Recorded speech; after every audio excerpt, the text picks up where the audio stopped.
সহজ এবং ঝটপট মজাদার একটা ভর্তার রেসিপি তৈরি করে দেখাচ্ছি। আশা করছি আপনাদের কাছে ভালো লাগবে। এর জন্য প্রথমে এক আঁটি পালং শাক নিয়েছি। এটাকে আমি খুব ভালো করে পরিষ্কার করে কেটে পানি দিয়ে ধুয়ে পানিটাকে ঝরিয়ে নিয়েছি। আর এটাকে একটু ছোট ছোট করে কেটে নিয়েছি।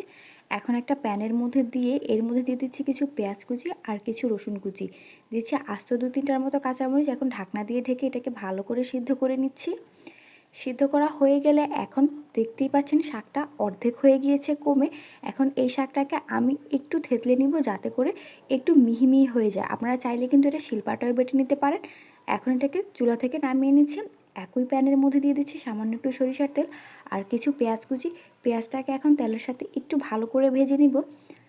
পেঁয়াজটা ভাজা হয়ে গেলে এটাকেও তুলে নিব। এখন প্রথমে শুকনো মরিচ দিয়ে লবণটাকে আমি ভালো করে একটু মেখে নিচ্ছি।